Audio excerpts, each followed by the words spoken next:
aujourd'hui et nous pouvons dire avec joie que Kisalu ekoki kobanda, Mosala ekoki kobanda, Kazi ekoki kobanda, quoi encore j'oublie comme langue là, Mujimu ekoki kobanda. Voilà. Donc, je compte sur chacune et chacun de vous pour que ce que nous avons promis à notre peuple, nous puissions le leur donner.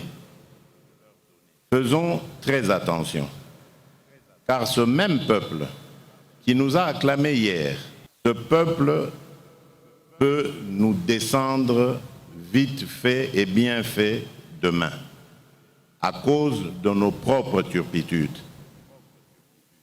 Et je dois vous dire que c'est vrai, je suis de nature serein, mais j'étais quand même un petit peu irrité par ce qui se passait, parce que nous étions occupés à souiller cet acte glorieux que nous venions d'accomplir quelques mois plus tôt.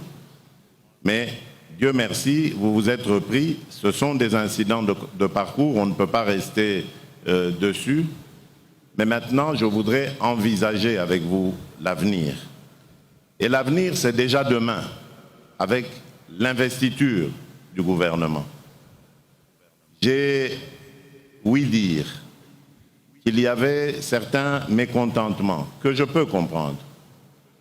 Mais mécontentement vis-à-vis de la composition du gouvernement, bien sûr. Mais dites-vous bien qu'à l'absolu, quoi qu'on fasse, tout le monde ne pouvait pas se retrouver dans ce gouvernement. Donc, quelque part, ces mécontentements ne se justifient plus à partir du moment où le gouvernement est en place. Des efforts ont été fournis pour que celui-ci soit le plus représentatif possible des souches socio-ethniques de notre pays, mais malgré ça, on ne pourra quand même pas y arriver. Nous avons plus de 400 tribus dans ce pays, plus de 400 dialectes, et que sais-je encore. Donc ce n'est pas possible de créer ou de composer un gouvernement avec toutes les tendances socio-ethniques de notre pays. Ce n'est pas possible. Il nous faut être solidaires avec ceux qui sont là.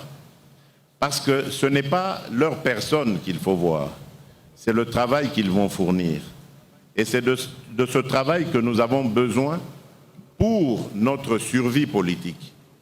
Parce que je voudrais tordre le cou à ces spéculations bêtes et méchantes qui alimentent notre classe politique et qui consistent à dire que nous voulons éviter les élections en 2023. Regardez-moi bien, lisez sur mes lèvres, je vous le dis, je vous le confirme, il y aura bien élection en 2023.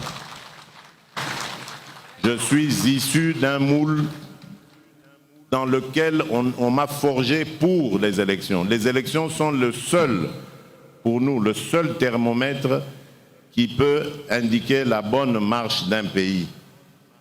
Il n'y en a pas d'autre. On ne s'éternise pas au pouvoir. Ici, l'idée est de simplement bien faire les choses. Nous avons connu des élections tumultueuses dans ce pays. Moi, je n'en veux plus. Je veux que si demain nous organisions des élections, il n'y ait plus de contestation. On n'ait plus une ribambelle de candidats à la Cour constitutionnelle ou ailleurs en train de brandir leurs preuves d'élection ou de ceci et cela. Ça ne va pas. Donc vous devez réfléchir à nous donner un processus électoral qui soit crédible, qui soit clair et qui puisse permettre à tous ceux qui seront élus et ceux qui ne le seront pas d'avoir la même lecture.